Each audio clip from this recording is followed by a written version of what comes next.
Ən birinci startapımız 2015-ci ildə universitet zamanı olmuşdu. Orada da biz Getir var türklərdə. O Getir modelini düzəltməyə çalışırdıq. Buradan yəqin izləyən dostlarım da mən həmtəsirlərim görər, yadlarına düşər.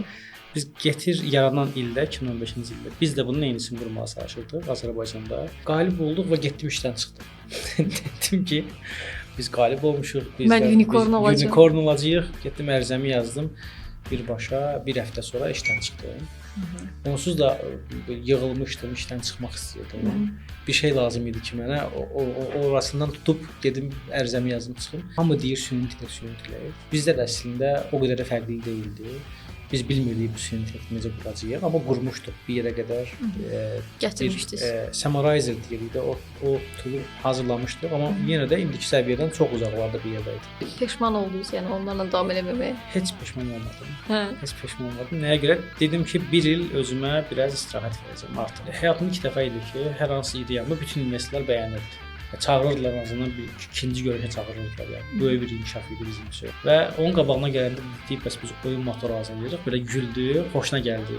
Dedi ki, aha, yavaş-yavaş mən deyənə gəlirsiniz. Dedi bəs yığa biləsiniz oyun motorunu, necə olacaq? Mexanizm necə işləyəcək? Heç nə bilmirik. Hal-hazırda oyun motoru necə yığılır. Amma problemi bilirik də. Salamlar, hər birinizi xoş gördük. Bugün çox zəngin startap təcrübəsi olan, Estoniya və Azərbaycandakı texnologiya mühitinə çox yaxından bələd olan bir nəfər qonağımızdır. Bu Fərid Xasiyevdir. Xoş gördük Fərid. Xoş gördük. Necəsən? Əla, hər şey yaxşıdır. Hə, Texonda olmaq necə hissdir? Əladır, mənim ilk podkastımdır, belə deyək. Aha. İlk dəfədir podkasta çıxıram, amma yaxşıdır. Ümid edirəm ki, hər şey çox rahat olacaq izləyicilər üçün. Hə, çox sağ ol. Maraqlı olacaq. Gəl başlayaq. Sağ olun, çox sağ ol. Çox sağ ol. Gəl izləyicilər səni daha yaxından tanısın. Sən ilk təhsilin harda, neçənci illərdə olub, nə üzrə təhsil almısan? Mən Sumqayıtda böyümüşəm, orada oxumuşam. Orta məktəbi bitirdikdən sonra 2012-ci ildə universitetə daxil oldum. Bakı Ali Neft Məktəbinə. Orada 2017-ci ilə qədər oxudum, sonra məzun olduq. Sonra neftçi olaraq işə başladım. 2 dəfə geoloq olaraq başladım işə. Elə geoloq olaraq da bitirdim əslində. Başqa işlər də gördük, amma vəzifə olaraq geoloq işləyirdim. Əslində peşəcə neft-qaz mühəndisiyəm. Orada işlədim 2009-cu ildə, 18-ci ildə daha doğrusu biz bir startap yaratdıq. Düz ondan qabaq da startap təcrübəmiz var idi. Onun üstündən keçirəm. Bizim startapımız məndən əlavə indiki startapımın həmtəsislərdən biri Zaur, Sənan var idi. Biz üçümüz bir startap yaratdıq. O startap belə deyək, indi Slack var, sonra Trello var, Reddit var. Bunların birləşməsidir. 2017-ci, 18-ci ildə biz süni intellektlə qərarların qəbul edilməsi üzrə bir platforma, daha doğrusu bir alət hazırlayırdıq. Həmin alətdə siz yazırdınız öz probleminizi. Şəxslər, hansı ki kollektivdə işləyən şəxslər girirdilər bu problemin həll yollarını və hər həll yolun müsbət mənfi cəhətlərini, bunların hamısını süni intellekt analiz edib bir səhifə olaraq bir nəticə çıxardırdı. Mənə işin başqa tərəfi maraqlıdır. Sözümü də kəsirəm. Necə olur ki, geoloq işləyən biri bu işin digər tərəflərindən maraqlanır və belə bir ideya ilə gəlir? Mən universitet illər dediyim kimi, həmin o illərdə bu mənim ilk startapım deyil. Ən birinci startapımız 2015-ci ildə universitet zamanı olmuşdu. Orada da biz indiki Volt demək də Getir var türklərdə. O Getir modelini düzəltməyə çalışırdıq. Buradan yəqin izləyən dostlarım da mən həmtəsirlərim görər, yadlarına düşər. Biz Getir yaranan ildə 2015-ci ildə biz də bunun eynisini qurmağa çalışırdıq Azərbaycanda.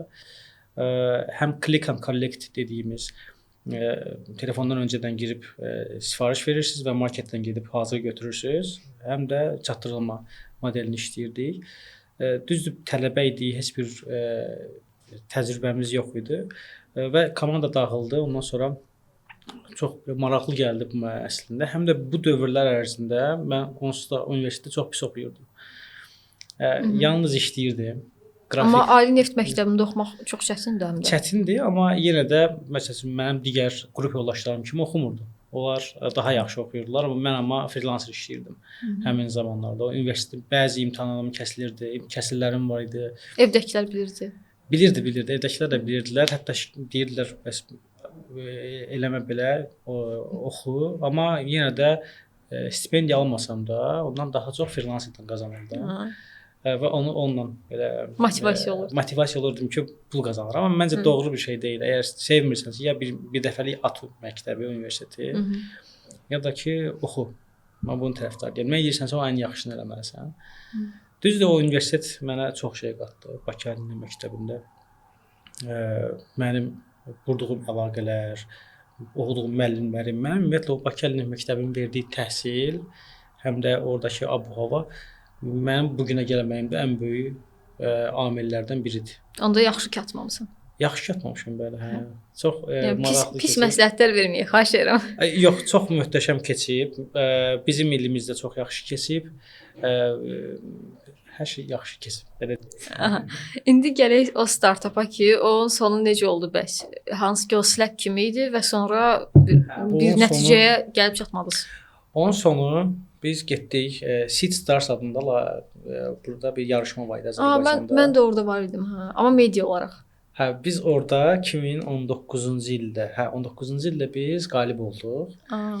İyul ayı idi. Qalib olduq və getdim işdən çıxdım. Dedim ki, biz qalib olmuşuq, biz unicorn olacağıq. Getdim ərizəmi yazdım. Birbaşa bir həftə sonra işdən çıxdım. Onsuz da yığılmışdım, işdən çıxmaq istəyirdim. Artıq bir şey lazım idi ki mənə, orasından tutub gedim ərizəmi yazdım çıxım. Getdim işdən çıxdım. Sonra biz ilk dəfə olaraq getdik Berlinə, sonra Budapeştə, ən sonunda da Qazaxstana. Orada artıq yarım final var idi. Final da İsveçrədə keçirilirdi. Qazaxstanda orada çox şeylər gördük. Bizim mentorlar bizə bəzi suallar verdilər və s. Hər getdiyimiz yeni yerlərdə bizə elə suallar verirdilər. Hətta süni intellekt deyirdik. Süni intellektlə hazırlayırıq bunu. Deyirdilər ki, süni intellekt, yəni o vaxtda belə bir çox istifadə olunan söz idi, süni intellekt. Yəni kim yeni çıxıb, insanlar bunun nə qədər böyük olacağını bilir və hamı deyir süni intellekt. Bizdə də əslində o qədər də fərqli deyildi. Biz bilmirdik bu süni intellekti necə quracağıq, amma qurmuşduq bir yerə qədər. Gətirmişdiniz. Summarizer deyirik də, o toolu hazırlamışdıq, amma yenə də indiki səviyyədən çox uzaqlarda bir yerdə idi. İndi heç nə eləmədən belə ChatGPT ona rahatlıqla eləyir. Və gördük ki, bunu eləməyəcəyik. Bu bizim resurslarımızdan daha artıq şey tələb eləyir və eləmədik. Ona görə təmiz yandıq. Zaur Estoniyaya getdi. Sənanla mən başqa startap qurduq və dayanmadıq. Maksimum bir ay dayandıq. Sonra Dilbil adında startap indi hal-hazırda bəziləri tanıyır. Onu qurduq. Pandemiyada başladı. Pandemiyada başladıq. Çox yaxşı oldu. Pandemiyada çox yüksək istifadəçi sayına qalxdıq. Onun da əlavə problemləri çıxdı. Pandemiya bitdi. Artıq Dilbil əvvəlki böyüməsini saxlaya bilmədi. Bizim aylıq, həftəlik böyümə rəqəmlərimiz var idi. Onları artıq yavaş-yavaş itirməyə başladıq. Ümumiyyətlə, gəl Dilbilə daha geniş yer verək. Dilbil ümumiyyətlə nə idi? Dilbil onlayn ingilis dili danışığını inkişaf etdirmək üçün platforma idi. Yalnız danışıq. Neçə müəllim var idi, neçə şagird var idi? Müəllim çox idi. Müəllimlərin sayı artıq yadımda deyil. O maksimumu var, minimumu var. Şagirdlərin mən yadıma gəlir qoşulmuşdum. Sizin verdiyiniz promo kodla, hə. Və çox yaxşı müəllimlər var idi orada, hansı ki, həm də universitetdə dərs deyirdilər. Bəli. Dərsi çox yaxşı aparırlar. Yəni mənim indiki kimi yadımdadır ki, pandemiyam necə yaxşı keçirdi. O çox möhtəşəm idi o tərəfdən. Dilbilin ilkin başlanğıcı çox yaxşı idi. Nəyə görə? Birincisi danışığa fokuslanırdı. Ki başqa heç bir kurs bunun Conversation Club dediyimiz tərzdə, amma Conversation Clubda yalnız bir mövzu olur, həftənin bir günü getməlisiniz. Burada amma Conversation Club-ı onlayna gətirmişik. Fərqli mövzular, fərqli saatlar, istədiyiniz saatda özünüz istifadə etmisiniz də bilirsiniz. Bu çox sadə yanaşıldı prosesə, problemə və onun həll yolu çox sadə tapıldı və nəticədə işlədi. Və müəllimləri də dedi ki, ancaq Azərbaycanlılar olmasın. Səbəb də odur ki, Azərbaycanlılar Azərbaycan dilində danışmaq istəyir. Sözü tapa bilməyəndə Azərbaycanca demək istəyir. Biz dedik, elə bir qrup da yaradaq ki, orada yalnız xarici olsun. Onun dediyi Azərbaycan dilindəki söz başa düşməsin müəllim. Və məcbur başlasın Azərbaycan dilində danışmağa. Bu da bu əlavə bir paketi oldu xarici müəllimlərlə, yerli müəllimlərlə. Belə dil-bil yaxşı getdi, amma sonradan artıq həm komanda daxili fikir ayrılıqları, həmçinin fikir ayrılıqları da əslində bunun təməli idi. Vizyon fərqlərimiz var idi. Mənim vizyonum tamam başqa idi. Mən daha çox xarici yönümlü, qlobala çıxmaq istəyirdim. Amma düz əlimizdə resurslarımız yox idi. Həm təhsilçilərim tamam fərqli yöndən baxırdılar. Bunlar daha belə deyək, realistik baxırdılar. Mən heç vaxt realistik baxmıram. Mən daha optimistik baxıram. Amma bütün ölkələr üçün uyğunlaşmaq çətin olur. Çətin olur. Hə, bəli. Yəni çünki həmin regiona girmək məsələsi var, həmin insanların tələbatı varmı? Biz Türkiyəyə getdik, orada çox böyük məbləğdə investisiya elədik. O investisiya batdı. Məsələn, Türkiyəyə girə bilmədik. Sonra çox kiçik bir Braziliya təcrübəmiz oldu. Braziliyada bizim həm təhsillərdən biri Leyla Xan Əhməd. O Braziliyaya getdi, orada bir şirkət tapıldı. Onlarla tərəfdaşlıq elədik, bizə müştəri gətirilməsini istədik, amma o da olmadı. Çünki bu biraz resurs tələb eləyir. Orada da pul itirdik, Türkiyədə də pul itirdik. Təzədən yenə qayıtdıq Azərbaycana. Azərbaycana qayıdan vaxt artıq mən indiki dil-bil qurucuları, yəni həm təhsillərimizlə birlikdə oturduq, danışdıq ki, mən bunu istəmirəm, şəxsi olaraq istəmirəm. Mənim daha böyük fikirlərim var və daha böyük fikirlər eləyə bilməyəcəmsə eləmək istəmirəm. Onların fikirləri ayrı idi. Və dayandıq. Daha doğrusu mən çəkildim, onlar davam elədilər. İndi dil-bildən başqa şirkətlərə keçiblər. Maşallah yaxşı qururlar o tərəfdə, quruculuqları əladır. İndi başqa bir startap üzərində, kurs üzərində işləyirlər. Mən isə bir il peşman oldunuz, yəni onlarla davam eləməməyə? Heç peşman olmadım. Heç peşman olmadım. Nəyə görə? Dedim ki, bir il özümə biraz istirahət verəcəm artıq. Yəni indiyə qədər heç vaxt mən işləməmişəm hardasa. Dənizdə işləyəndə belə, mən neftçi olanda belə, o da normal bir iş deyildi. 15 gün evdə idim, 15 gün dənizdə idim. Və bir iş mühiti, korporativ iş mühiti necə olur bilmirəm. Heç bir məlumatım yoxdur. Və dedim ki, gedib bir iş tapacağam özümə. Başlayacağam işləməyə. Xalqın uşağı kimi. Və başladım işləməyə, iş tapdım və çox tez tapdım işi. Türkiyədə idim, gəldim, dil-bildə ayrıldım. Bir həftə sonra iş tapdım. Hansı sektordaydı? Bu da yerə, amma bu maşın yağları, sütkü yağları, lubrikantlar, bu sahədə işləyirdim. Marketinq direktoru olaraq işlədim. Marketinq direktoru dediyim də marketinq menecer desək daha yaxşı olar. Daha təvazökar olar. Hə, orada işlədim. Bir il yarım. Sonra gördüm ki, ətrafımda hamı nələrsə edir. Siz də qalmısınız yağların. Mən isə çox oldu, artıq çox oldu. Bir ildə işlədim, il yarım işlədim orada. Gördüm orada çox oldu. Həm də özümü tamamilə itirmişdim. Yəni özüm deyildim. Hal-hazırda bir robot var idi orada. Hər səhər işə gedirdi, gəlirdi və eyni şeyləri eləyirdi. Ondan sonra biraz dedim artıq bəsdir. Həmin zamanlarda mənim bizdə İRIA var. İRIA-nın təşkil etdiyi Founders Academy adında bir proqram var, bəlkə də bilərsiniz. O proqramda qalib oldum. Necə qalib? Qaliblərdən biri oldum. O isə nə deyirdi? Xaricə internship göndərir. Və biraz mənə qəribə gəldi ki, mən yəni biraz ego tərəfdən də düşündüm ki, mən internshipə gedəcək vəziyyətdə deyiləm. Mənim işim var, gücüm var. Niyə internshipə gedirəm? Buradakı işimi atıb, amma işimi onsuz atmaq istəyirdim. Bu da bir tərəfdən oldu ki, xaricə göndərəcəklər və hər şeyi alacaqlar, gedib orada işləyəcəksiniz. Getdim Estoniyaya. Təcrübə belə başladı. Estoniyada oldum, başladım işləməyə. Nə işləyirdiniz? Orada startaplar üzrə işləyirdim. O tərəfi də gözəl oldu. Startaplara yatırım fondu var orada, amma grant kimi, faiz bir hissə almadan. Risk kapital deyil. Risk kapital deyil. Həm dövlətin dəstək durduğu, həmçinin də bəzi böyük özəl şirkətlərin dəstək olduğu bir proqramda marketinq meneceri kimi işə düzəldim. İntern olaraq təbii ki. Amma adım intern gedirdim, normal bütün işləri hamısını eləyirdim. Orada 4 ay işləyəndən sonra artıq işdən çıxdım. Həm qarşılıqlı oldu orada. İşdən çıxdım. İşdən çıxmamışdan qabaq Zaurla tanış olduq yenə. Orada Zaurla hansı Zaur ki, biz 4 il qabaq, daha doğrusu 5 il qabaq Azərbaycanda ayrılmışdıq. Bizim o Dilbildən qabaq qurduğumuz startapda.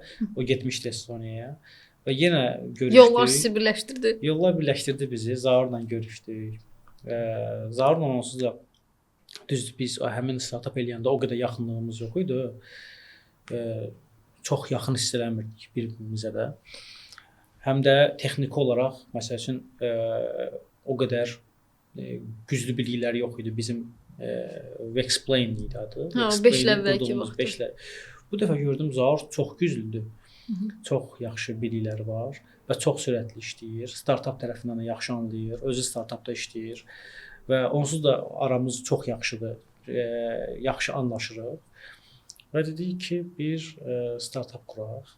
Bir şeylər eləyək, nələr eləyək. Zaur eləyirdi. Zaur durmadan nələrsə hazırlayır. Produktlar, toollar hazırlayır.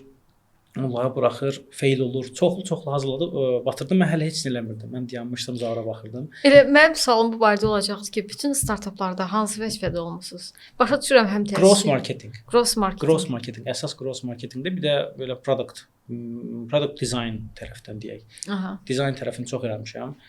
Gross tərəfini. Biləm bu 3 tərəfi çox eləyirəm. Aha, və Zaur'u müşahidə elədin, dedin, mən bununla bir iş eləyim, bu tərəfini mən eləyim, o tərəfini o eləsin. Bəli. Gördüm Zaur artıq bu tərəfdə heç vaxt texniki tərəfdə olmamışam. Biz AI çıxandan artıq texniki tərəfi də eləmək olur. Çox şey eləyirik də. AI çox qadirdir artıq. Amma əvvəl həmin vaxtı yox idi belə texnologiyalar. Və 2024-cü ildə Zaura dedim ki, biz nəsə eləyək, mütləq bir şeylərə başlayaq. O da işdən çıxdı. O işləyirdi. O işləyirdi. Dedim, bəlkə o da işdən çıxdı bu dəfə. Yox, mən istəmirdim açığı. Nəyə görə? İşdən çıxmaq əslində, indi insanlar deyirlər, işdən çıxmalısan, mütləq öz arzularına dayız getməlisən. Yəni o biraz utopiyada olan söhbətlərdir. İşdən çıxmaq olmaz. Əgər işləyirsinizsə, stabil gəliriniz varsa və o sizin işiniz, bu da önəmlidir. Remote-dursa, uzaqdan işləyə bilib, daha öz proyektinizə vaxt ayıra bilirsinizsə, onda niyə işdən çıxırsınız ki? Həm işləyin, həmçinin də proyekti hazırlayın eyni zamanda. Düzdür, bir yerə qədər o belə eləyə bilərsiniz, amma bir yerdən sonra artıq qərar verməli olacaqsınız. Hansını seçirsiniz? Onsuz da sizin özünüzün yaratdığı proyekt tutduqda, proyekt deməkdə məhsul, yaxşı bir izləyici, istifadəçi qazandıqda, yaxşı pul qazanırsınızsa, təbii ki, öz işinizdən çıxacaqsınız. Yəni sizə maaş verilən yerdən çıxıb, özünüz gedib maaş verəcəksiniz kimlərəsə. Bu proses belə gedir. Ona görə bu ikisini eyni anda eləmək olur, bəzən eləmək olur. Və siz Estoniyada olanda və artıq startap ideyası formalaşanda həmin vaxt müddətdə işləyirdinizmi, yoxsa sadəcə həmin startapın ilkin o araşdırmalarını mı edirdiniz? Mən işləyirdim, amma əvvəlki startap işimdən çıxmışdım. Çünki o da artıq bir yerə qədər sıxmağa başlamışdı ki, hər dəfə eyni prosesdə eləyirəm və proseslərə çox böyük qatqım olmur. Mən həmişə istəyirdim ki, mənim qatqım daha çox olsun. Harda işləyirəm, faydalı olum. Daha çox faydalı olum. Çünki bilirəm ki, daha çox faydalı ola bilərəm. Və başqa bir şirkət qurdum özüm yeni. O videografiya şirkəti idi, video studiyası idi belə. Video çəkirdi, reklamlar çəkirdi Estoniyada. Yerimiz məlum. Orada da işlədim, sonra gördüm yox, orada da problemlər. Oranın da əsas problemi sezon məsələləri var ki, qışda pis olur, yayda yaxşı olur. və günəş çıxmır, video çəkmək istəyirsiniz çöldə, günəş yoxdur, 8 ay günəş çıxmır. Belə problemlərə görə artıq onu da saxladım və burada başqa bir problem deməyək də, biraz tragikomedik bir şey oldu. Mən Tartu şəhəri var, o Tartu şəhərinə getdim. O şəhərdə mən indi burada həmin adam yəqin ki, qulaq asmaz, həmin adam Çililidir, Çilidən gəlmişdi Tartuya. O gəldi, özünü investor kimi təqdim elədi. Mən də orada startup tədbiri idi. Orada da mən də özümü investor kimi təqdim elədim. Və danışdıq, belə yaxşı əlaqə qurduq. Və o da deyəsən biraz sərxoş idi. Və dedi ki, sabah danışaq. Görüşərik, daha yaxşı müzakirə edərik. Görüşdük, amma bu dəfə Tallinnə qayıtmışdıq. Tallində görüşdük 2-3 gün sonra. Tallində ofisinə getdim, öz ofis tutmuşdu və yeni Estoniyaya yeni gəlmiş investordur, amma mələk investor.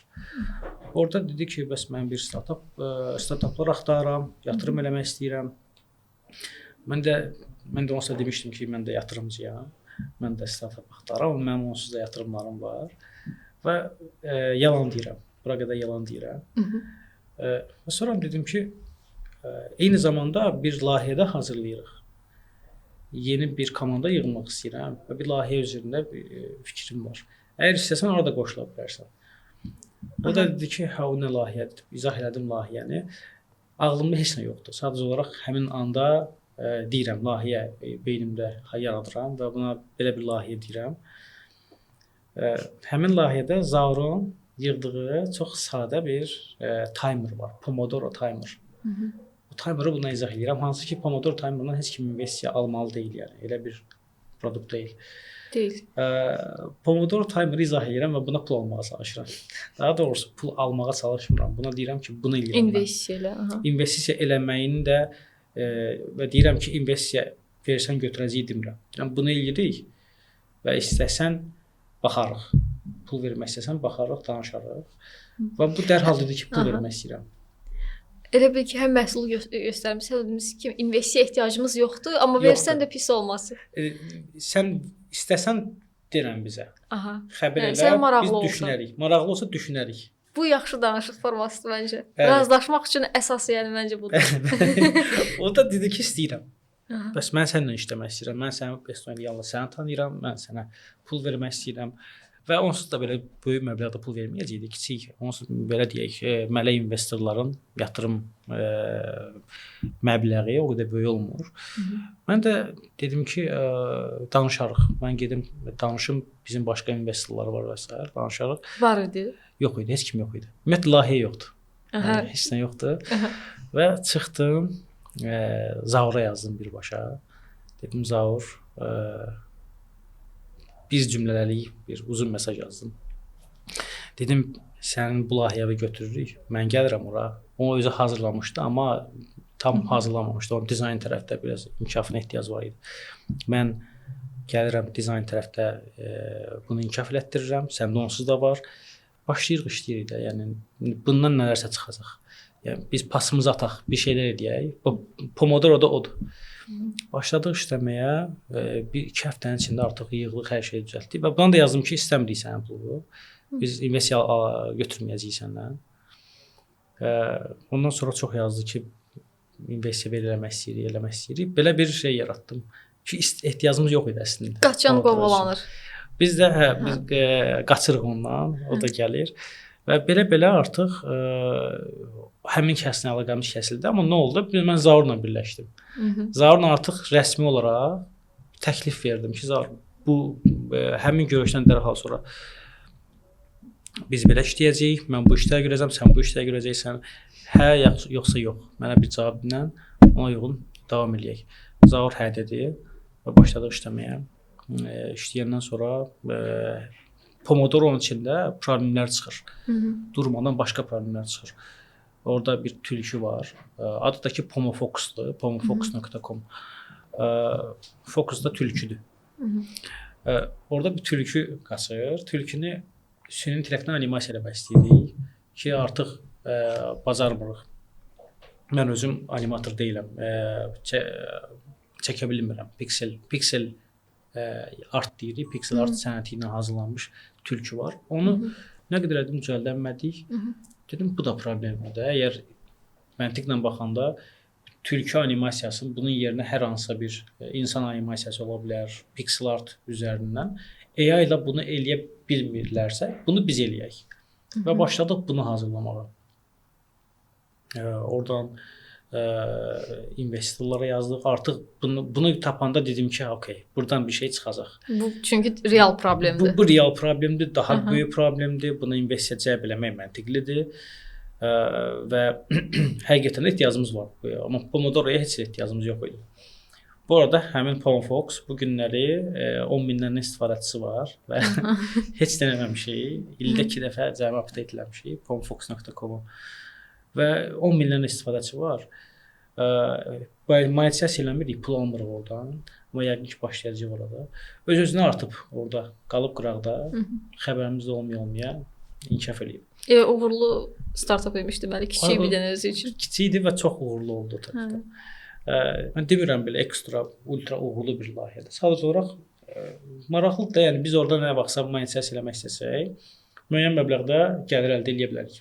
Hələ ki eləmirik, amma eləyə bilərik. Ya da ki, Çilili investora yaza bilərsiniz. Salam. Biz 10 min yüklənmişik. Gəlin istəyirsiniz. Ondan sonra biz nə oldu? Pixel Fork-u yaratdınız. Biz Pixel Fork-u yaratdıq. Adını da belə tez bazar düşündük. Nəyək? Fork yemək yeyirik. Qabağımızda çəngəl var. Dedim, o da adını qoyaq Pixel Fork. Pixel art üzrə nələrsə düzəldirik. Və sonra biz investorlara yazdıq.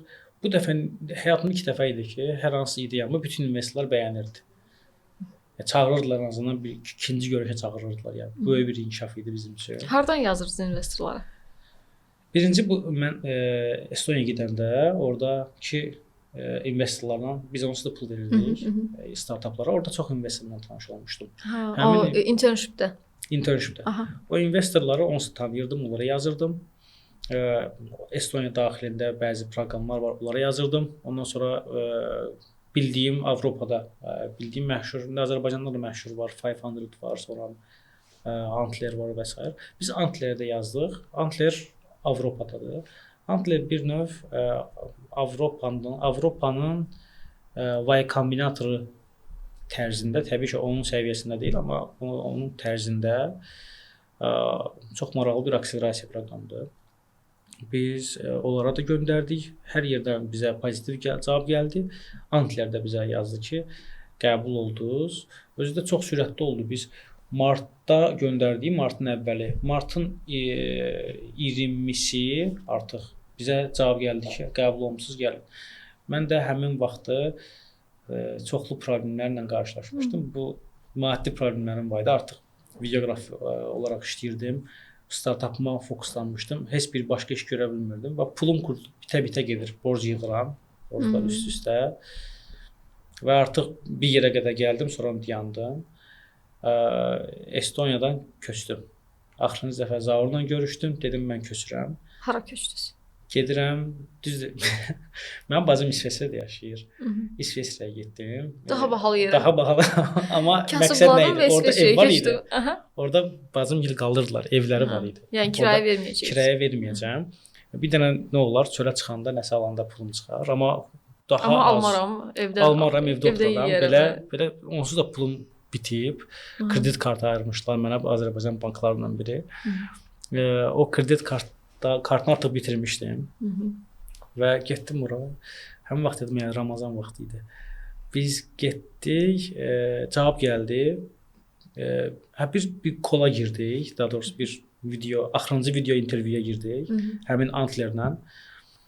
Və mənim də əynimdə Mercedes komandası var, Formula 1. Onun köynəyi var, komanda köynəyi var. Və qarşımızda şəxs də Formula 1-dən anlayan şəxs idi. Dedi ki, bəs biraz oradan bir söz atdı mənə, dedi, bəs Formula 1-lə baxırsan və s. Bəs harda yaşayırsan? Mən də deyirəm ki, bəs Winterthurda yaşayıram. Winterthurda İsveçrənin bir şəhəridir, Zürixin yaxınlığında. Bəs belə burada bir növ adam gördü ki, İsveçrədən bu qatılımcı İsveçrədəndir. Estoniyadan deyil bir növ. Dedi gələ bilirsiniz Berlinə, gələrik və üstündən bir neçə saat keçdi, cavab gəldi ki, artıq qəbul olmusunuz. Aha, nə gözəl. Onda sevindik və bu artıq son deyildi təbii ki. Burada qəbul olduğumuz şey 6 həftə, 7 həftə biz gedib Berlində yaşamalıyıq və heç bir pul vermirlər, heç nə vermirlər. Və yenə pul xərcləməlisiz. Və yenə pul xərcləməliyik və bilmirik onun axırı necə olacaq. Və mən danışdım, Yeznəmlə danışdım, bacımla danışdım ki, bəs belə mənə ya bir kömək eləyin, bir şey eləyin, ya da mənə ağıl verin. Neyiniyim, bu qədər borcum var, bunun da üstünə gəlim, gedimmi ora, risk edeyimmi? Götürdüm, risk elədim, getdim Berlinə. Zaur da gəldi, sağ olsun. Zaurla birlikdə orada çox gözəl işlədik. Bir ay yarım orada qaldıq. Hətta bildiyim qədərilə ilk Azərbaycanlılar bizik. Antler proqramından pul alıb, investisiya alıb. Bizə detallar açıqlaya bilərsən? Nə qədər investisiya idi? Həmin proqramda nələr öyrəndiniz? Detalları açıqlayamayacağam açığı. Amma məbləğ kiçik idi, yəni belə böyük bir məbləğ deyildi. Bəs proqramda nələr olurdu məsələn? Proqramda biz çoxuna qatılmadıq, amma workshoplar olur. Orada keçmiş uğurlu startapların həm təsisçiləri gəlir, orada danışırlar. Sonra orada GP deyirik, yəni General Partner. Onlarla danışırsınız. Onlar da ki çox təcrübəli şəxslər olurlar. Çox yaxşı yol göstərirlər. Bizim Berlində Alan var idi. Alan özü artıq 1 milyard dollardan daha çox dəyəri olan bir e-commerce şirkəti yaratmışdı özü. Çox təcrübəli insan. Danışırdı, söhbəti çox tez qavrayırdı və sizə elə geri dönüş eləyirdi ki, həmin zaman yaxşı bir diskussiya yaranırdı orada. Orada biz belə bir ay işlədik. Əsas məsələ bu idi əslində. Orada workshoplara girmək və s. deyil. Biz özümüz də deyirdik ki, biz workshoplara girməyəcəyik, işləyəcəyik. Durmadan işləyirdik. Məhsulumuzu ortaya çıxarmağa çalışırdıq. Məhsul indi hansı mərhələdədir? Tam bazara çıxıbmı, istifadəçiləri var mı? Məhsul hal-hazırda bazardadır, istifadəçiləri var. Düzdür, orada optimizasiya işləri gedir. Biz monetizasiyanı açırıq, bağlayırıq, beta, alfa versiyalar və s. Bunlar başqa məsələ, amma artıq istifadəçilər var. Neçə istifadəçiniz var? Hal-hazırda 1200-1300 olmağa az qalıb. 1300-dən çox istifadəçi, 5500 gördüm. 5500-dən çox oyun yaradıb. Bunlardan Supercell var. Bizim istifadəçilərdən, yəni ən birinci bizi yoxlayan şirkətlər arasında Supercell var. Çox qəribə şəkildə Meta var. Bildiyimiz Facebook'un Meta'nın Super Intelligence Labs-ı var. Onlar istifadə edir. Krafton var, o PUBG oyunu yaradıcıları. O Krafton dəstək durduğu bir şirkət hal-hazırda istifadə edir. Bir də kiçik studiyalar, yəni daha çox digər studiyalar var və durmadan da yeni şirkətləri əlavə edirik. Belə. Amma yəni biz belə başlamamışdıq buna. Startapımız belə başlamamışdı.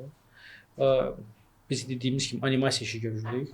Amma bir dəfə bir görüşdə Alan, ona görə deyirəm ki, Antler və belə yerlər ona görə yaxşıdır. Alan dedi ki, bəs nə qurursunuz? Dedi, biz animasiya tool qururuq.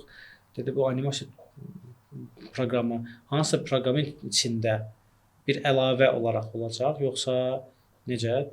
Dedi ki, əlavə olacaq. Dedi, bəs onlar özləri, həmin o proqramın yaradıcıları özləri bu sizin yaratdığınız funksiyanı yarada bilməz. Dedim, yaratmayacaq, amma bizi gəlib alacaq. Biz hansı onsuz da onu yaratmışıq. Orada maraqlı bir söz dedi ki, əgər siz acquisition deyirik də, yəni kimsə sizi alacağını düşünürsünüzsə, istəyirsinizsə bunu, bütün məqsədiniz də budursa, bizə maraqlı deyilsiniz. Biz alınmaq istəyən şirkət yox, kimlərsə almaq istəyən şirkətlərə dəstək olmaq istəyirik.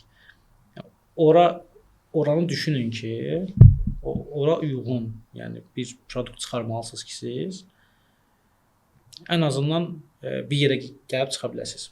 Həm də investorun da burada bir işləmə mexanizmi var. Onlar baxırlar ki, hər hansısa bir şirkət səni alacaqsa, hansısa bir məhsulun içində bir alt məhsulsuzsa siz, həmin alt məhsulun qiyməti nə qədər olacaq, onu hesablamaya aparırlar. Onlara deyirlər ki, siz elə olmalısınız ki, sizin bir rəqiblərinizi seçməlisiniz, böyük rəqiblər.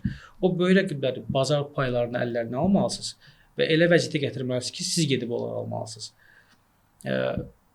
Sizin vizyonu və hədəfləri bütün dəyişir və genişləndirir. Biz də qalmışıq, şoka düşmüşük ki, biz necə eləyə bilərik? Yəni bizim də özümüzün beynimizdə var da bəzi limitlərimiz var. Deyirik bu necə ola bilər? Necə mümkündür? Alınmaz bunu eləmək. Dedi gedin düşünün gəlin. Sizə bir həftə vaxt verirəm. Hər həftə görüşürdük bir dəfə. Getdik bir həftə oturduq. Zaurla brainstorm eləyirik. Biz nə edək, nə eləyək? Bu belə olmayacaq. Onu da əslində düz də deyir. Axırda dedik ki, qərarımızı verdik. Biz animasiya produktu yox, birbaşa oyun motoru hazırlayırıq. Və onun qabağına gələndə dedik, bəs biz oyun motoru hazırlayırıq. Belə güldü, xoşuna gəldi. Dedi ki, aha, yavaş-yavaş mən deyənə gəlirsiniz. Dedi, bəs yığa biləsiniz oyun motoru, necə olacaq? Mexanizm necə işləyəcək? Heç nə bilmirik, hal-hazırda oyun motoru necə yığılır. Amma problemi bilirik də. AI var. Biz produkta belə baxırıq, ümumiyyətlə problemə lap yuxarıdan. AI var. AI hal-hazırda software development-i həll eləyib. Yəni böyük əksəriyyət hissədə artıq siz Claude var, Anthropic'in. Onunla siz çox gözəl proqramlar yaza bilirsiniz. Mən hal-hazırda çox istifadə edirəm, yazıram. Amma oyunda yoxdur. Heç bir produkt sizə oyunu istədiyiniz şəkildə verə bilmir. Bu nə deməkdir? AI axır əvvəl bunu eləməlidir. Və burada artıq oyun motoru anlayışı da dəyişir. O oyun motoru bizim günümüzdə istifadə etdiyimiz oyun motorları olmayacaq, tamam fərqli tipdə oyun motoru olacaq. Oyun motoru hansı ki 5 yaşlı uşaq belə girib həmin oyun motoru ilə oyun yarada biləcək. Biz bu məntiqlə girdik və izah elədik fikrimizi ki, biz belə eləyəcəyik. Bəyəndi, dedi nə qədər vaxt lazım, dedim 4 ay. 4 ay içində yığdıq, artıq iyul ayında investisiyanı aldıq. İyun ayında investisiyanı aldıq. Sentyabrda məhsulumuzu 2 dəfə buraxdıq bazara. Test elədik. Nə gözəl. Çox böyük maraq oldu. Hər ay bir neçə dəfə belə soft launch deyirik. Amma stealth mod dediyimiz gizli modda işləyirik. Tam hər bir böyük bir açılış eləməmişik belə deyək.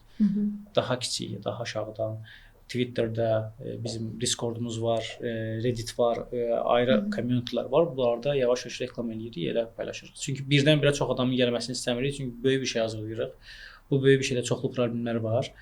Və böyük bir bu oyun cəmiyyəti də elə bir cəmiyyətdir ki, siz böyük sözlər versəz, o sözlərinizin üstündə durmasaz, onda artıq böyük bir linç gəlir sizə. Yaxşı, bəs bu böyük və maraqlı bir startap üçün neçə nəfərlik komandanız var hazırda? Çox kiçikdir hal-hazırda. Zaurla mənəm. Bir də gəlib gedən işçilərimiz olur, internlər olur. Onlar amma daimi deyillər. Bəzən olurlar, bəzən olmurlar. Amma çox yaxında artıq böyük bir komandaya yığmağa başlayacağıq. Çünki kiçik komanda əslində biraz daha sözün əsl mənasında daha agile olursunuz. Agile metodikasından danışma. Agile çevik olursunuz, çox çevik olursunuz. Nəsə bir problem çıxır. Dərhal Zaurla ikimiz oturmuşuq coffee shopda, problem var. Biz Rigadan Tallinnə gəlirik. Pixel Fox'un bir də Palm Fox var idi. Onun ən böyük update-ni elədik avtobusda, 4 saatlıq yolda. Yəni bu belə bir sürətə malikik. Müştəri bizə feedback verir, onu 2 saatın içində, 3 saatın içində həll edirik. Yəni belə bir sürətimiz var. İkimiz bir yerdə işləyirik deyə. Bu həm də mənə elə gəlir, ona irəli gəlir ki, ikiniz artıq bir-birinizi başa düşürsünüz. Bilirsiniz ki, nə istəyirsiniz. Startap təsisçisi olaraq hər ikinizin fikirləri uzlaşır. Bəli. Və əlavə kommunikasiyada belə özünüzü yormursunuz. Yəni siz saatlarla bir-birinizə nəyisə izah eləməklə vaxtınızı keçirmirsiniz. Siz deyirsiniz ki, bunu başa düşdün, o deyir başa düşdüm. O başa düşdü və salam. Oturursunuz, o 4 saatlıq yolda işləyə bilirsiniz. Bəli. Tamamilə doğrudur. Bizdə bundan qabaq var idi, Britaniyadan James var idi. O çox möhtəşəm UX UI dizayner idi. Intern olaraq işləmişdi bizdə. Onda da biraz oxşar idi, amma onda ən azından hər dəfə bizə problem lazım olanda, bir problemi izah eləmək lazım olanda biz James'la danışırıq. James 1-2 saat gedir, sonra özü məlumatları email eləyir, qayıdır, yenə deyir. Daha dərin araşdırır. Biraz da bir dənə də görüş eləyək və s. Bir dizayna James'ə versəydi Zaur, mən onsuz da James'in qırağında işləyirdim, amma Zaur'un hər hansısa təcili ehtiyaclarını mən özüm eləyirdim. Ki sürət olsun, James'ə getməsin. Bu günlər o çatmalıdırsa, onu mən heç kimə verə bilmirdim. Amma ingilis əsaləti ilə bütün işə yanaşdırmış yəqin ki. Amma çox gözəl işləyirdi. Biraz gec işləyirdi, amma çox gözəl işləyirdi. Həftəlik çox yaxşı deliverlər eləyirdi, yəni çatdıra bilirdi proyektləri. Amma 2 nəfər də məncə davamlı böyüyə bilən model deyil. Və çox yüklənmiş hiss eləyə bilərsiniz sonra. Həftənin hər günü işləyirsiniz, təsəvvür eləyin. Ümumiyyətlə istirahət gününüz yoxdur. Mənə maraqlıdır. Yəni Azərbaycanda hər il biz iddianın rəsmisi ilə müsahibə eləyirdik və o dedi ki, hər il bizə startaplara müraciət eləyir. Bu elə də kiçik rəqəm deyil, yaxşı rəqəmdə müraciətlər var, amma onların uğurlu olanı çox az olur hər il və bu normaldır artıq bütün dünyada. Amma məndə bir məqam var ki, onu mən Azərbaycandan Avropaya gedən, Amerikaya gedən insanlarda görürəm. Sanki daha rahat mühit var, daha innovativ mühit var və daha sürətli inkişaf eləyirlər. Məsələn, 5 ildə, 10 ildə burada əldə eləyəcəyini gedir, orada startap quraraq daha sürətli eləyir. Estoniyada nə var idi ki, orada daha sürətli eləyirdiniz, amma Azərbaycanda o proses ləngiyirdi.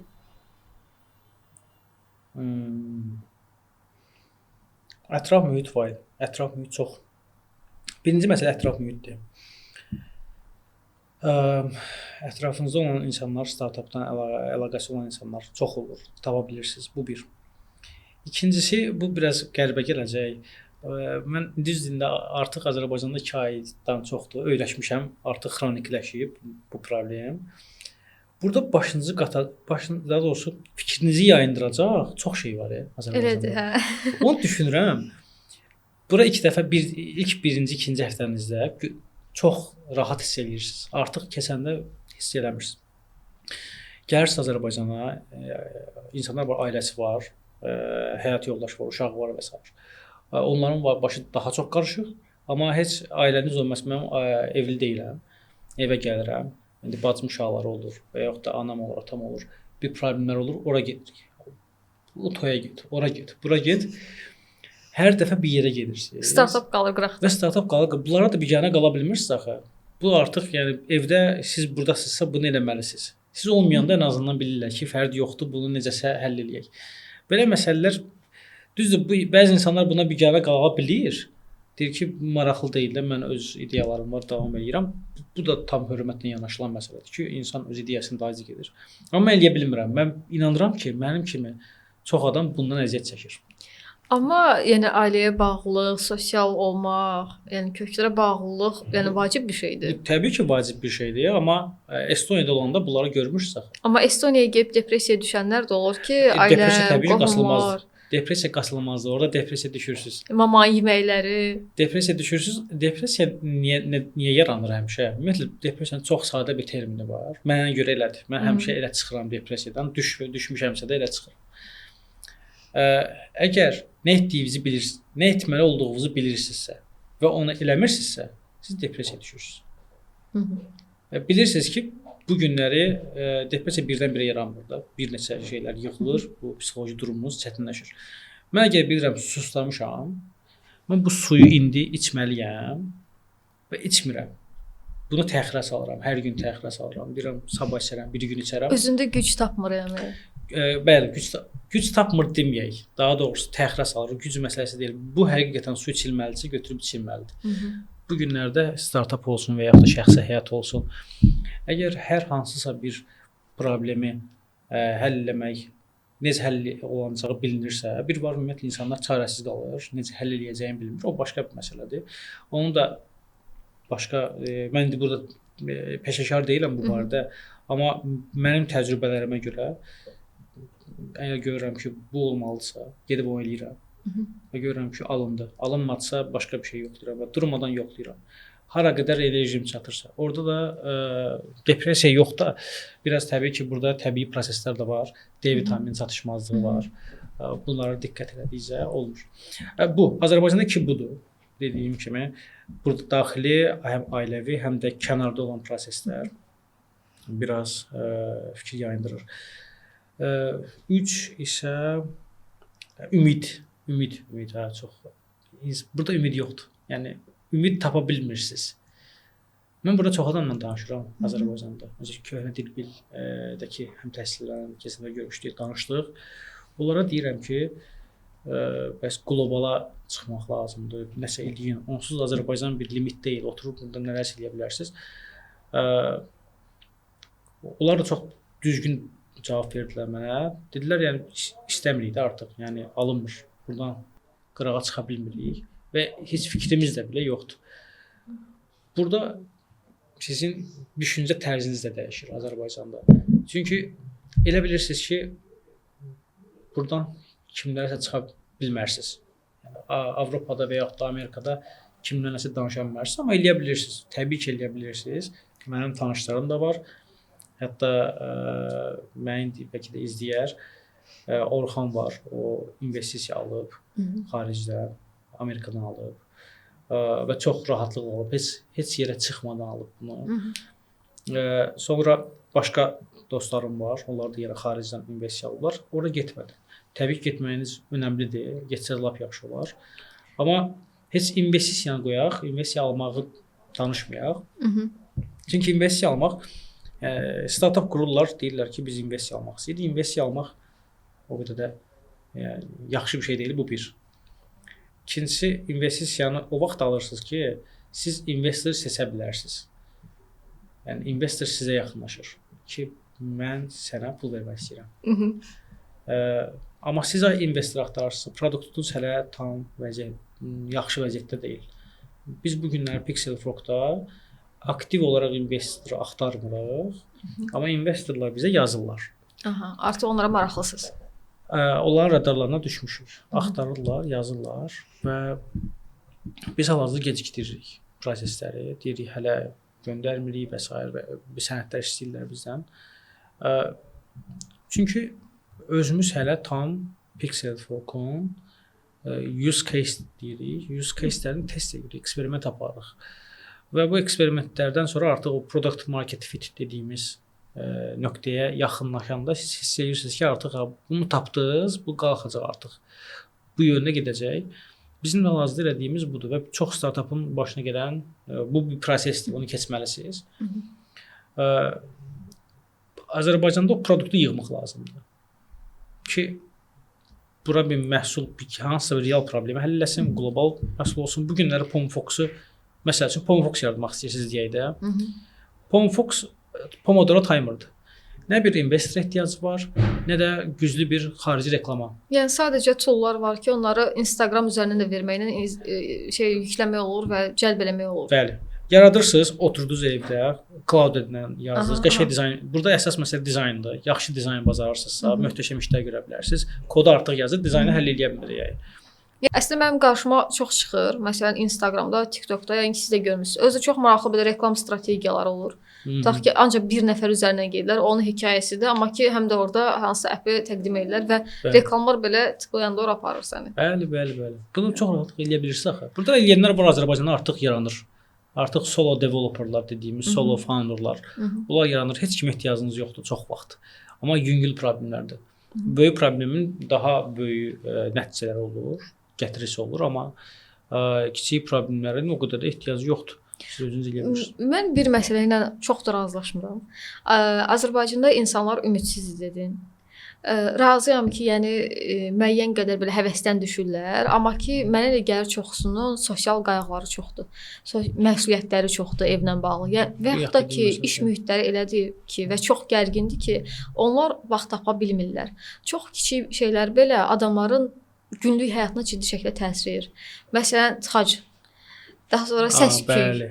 Məsələn, indi Bakıdan Sumqayıta yola düşəcəksən, bütün yol boyu adam çox stres keçirir maşınlardan və evə gedib çatırsan, çox yorğun olursan. Və sənin taqətin qalmır ki, açırsan cloud-da nəsə yazasan ki, sənə hansı kodun şeyin versin. Yəni bu həqiqətən qeyri-mümkün olur və mənim belə nə qədər tanışlarım var ki, onlar ciddi şəkildə əziyyət çəkir. Və yaxud da evə gəlib çatırsan, biraz belə rahatlaşmaq istəyirsən, deyirlər ki, sabah ad günə gedəsik. Təbii ki, getmək istəyirsən, xoş gündür, amma onunla belə sən fikirləşsən ki, ayda startapıma vaxt ayırardım. Hansısa mitinqə qoşulardım tutaq ki, amma bu mümkün olmur. Çox maraqlı. Çünki müəyyən bir məsuliyyətlərim var, xoş məsuliyyətlərdir, amma ki, məsuliyyət də artıq. Yəni bəzən o balansı saxlamaq çox çətin olur. Mənə elə gəlir ki, Şərqi Avropa, Qərbi Avropa, eləcə də Skandinav ölkələrində bu oturuşub artıq. Yollar rahatdır, insanlar daha belə qapalıdır, soyuq olur, sosiallaşmaq mümkün olmur. Yəni iqlim də ona təsir edir. Hətta səhv eləmirəmsə bir 10-15 il əvvəlin statistikası idi. Nobel alan ölkələrin siyahısına tutaq ki, bəzi ölkələr üstdə idi, hansı ki soyuq ölkələr idi. İsti ölkələrdən Nobel alan yox idi və belə bir sadəcə nəzəriyyə idi, hipotez idi, irəli sürmüşlər ki, isti ölkələr tutaq ki, buna təsir edir. İnsanlar daha çox sosiallaşır, daha çox çöldə olur, dəniz sahilində, okean sahilində və vaxtı olmur ki, otursun, araşdırsın, nəsə eləsin. Yəni kiçik-kiçik faktorlar birləşir və ümidsizliyə gətirir çıxarır deyə bilərəm. Xoşbəxt ümidsizlik də olur bəzən, amma ki, hamısı təsir edir. Bir də iş mühitləri. Yəni daha çox developerlərin remote iş axtarma səbəbi mən müşahidə etdiyim qədər odur ki, daha rahat iş mühiti, stressiz iş mühitidir. Bizdə çox gərgin iş mühitləri var ki, adamlar yəni oturduqları yerdən belə çox narahatdırlar ki, nəsə olacaq, işdən çıxarılacağam, nə qədər işləsəm də xeyri olmur, daha produktiv olmağı istəyirlər, daha çox iş yükü verilir. Bütün bunlar təsir edir. Mən belə düşünürəm. Bu çox gözəldir, deyir. Tam doğrudur. Belə bir nümunə də gətirəcəm. Biz Antlerdə olanda Berlində biz indi borc xərc edib gəlmişik. Amma orada yoldaşlar var idi. Biri Tesla'dan çıxıb gəlmişdi, biri Google'dan çıxmışdı, biri də Microsoft'dan. Belə də böyük şirkətlərdən çıxıb gəliblər və ərizələrini yazıb çıxıblar işdən. Orada bir proses gördüm ki, adamlar çox rahatdılar. Və deyirəm ki, bəs ha vaxta qədər hətta həyat yoldaşı, uşağı var. 2 dənə uşağı var idi. Bir orada türk dostumuz var idi. Deyirəm, bəs sən nə vaxta qədər belə eləyəcəksən? Hələ heç nə yoxdur ortalıqda. Bizim ən azından produktumuz var idi. Biz bilirdik necə olacaq. 2 dənə də uşağı var. Bilmirsən necə olacaq. O necə olacaq? Deyirəm, sən sənin üçün necə olacaq? Sən düşünmürsən. Bu hal-hazırda çox rahatsan. Oturmusan ofisdə. Deyir ki, Türkiyədə yaşasaydım mümkün değildi bu dəqiqə bu eləməyim. Deyir, burada gördüyün adamların çoxu biri Google'dan çıxıb, biri Tesla'dan çıxıb.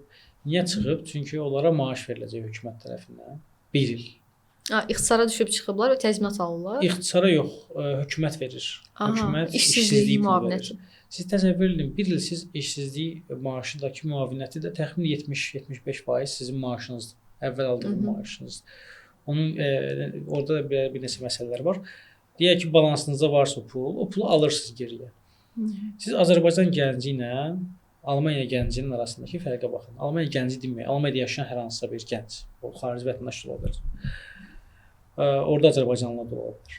Azərbaycanlı Almaniyada yaşayır. Belə müqayisə edək, ən gözəli. Deyək ki, Tesla'da işləyən Azərbaycanlıdır, hansı ki var yəni Azərbaycanlılarımız. Bir də var Azərbaycanda. Bir dediyiniz kimi bugünkü tıxaclardadır. Qayğılarla əhatə olunur. Qayğıları çoxdur. Ümidsizdir. İşdən çıxsa ac qalacaq. Böyük ehtimal maksimum 1 aylıq onun savingləri var.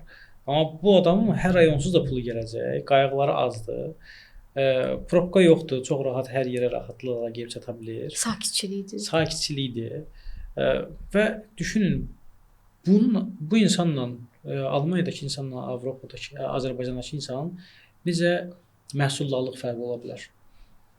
Bunu da çox düzgün deyirsiniz ki, bunlar çox böyük amillərdir. İnsanların məhsuldarlığına təsir edir. Mən özüm də bura gələndə görürəm ki, mənim məhsuldarlığım aşağı düşür. Çox sağ olun ki, mənlə razılaşdınız. Çox ürəyim rahatladı.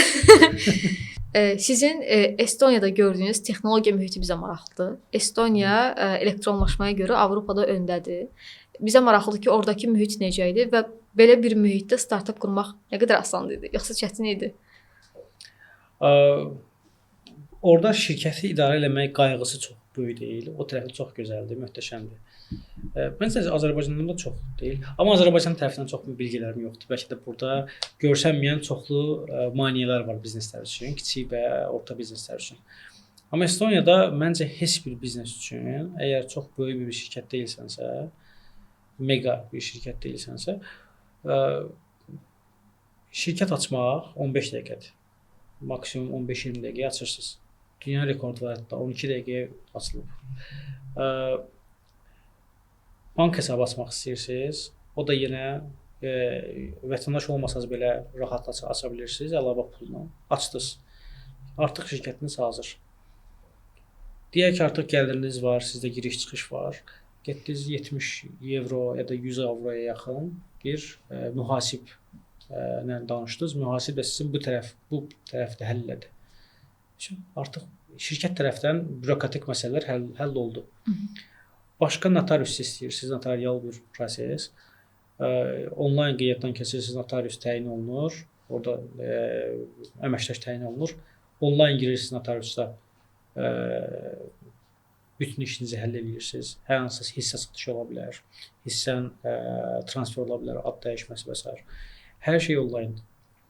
Bəzən də burada olmayan bəzi proseslər var ki, əsas da vətəndaş olmayan şəxslərə şamil olunur. Onlar çətinlik çəkirlər, çünki gec cavab verirlər estonlar. Çox soyuqdular. Bir həftəlik problemi bəzən 6-7 aya qədər uzada bilirlər.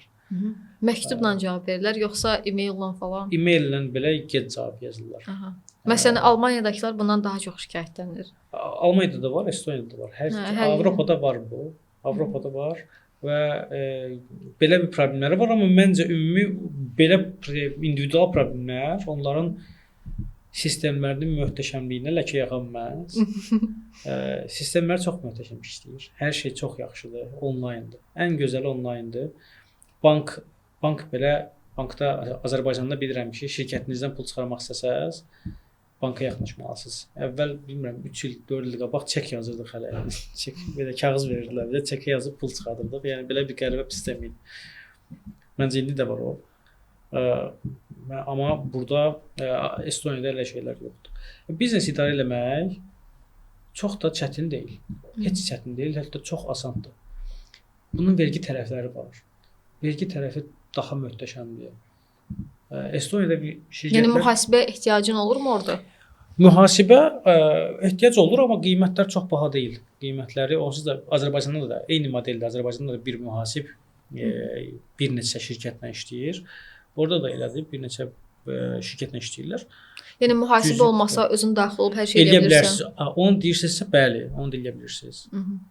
O hesablamalar var, amma məsləhətdir ki, eləməyin.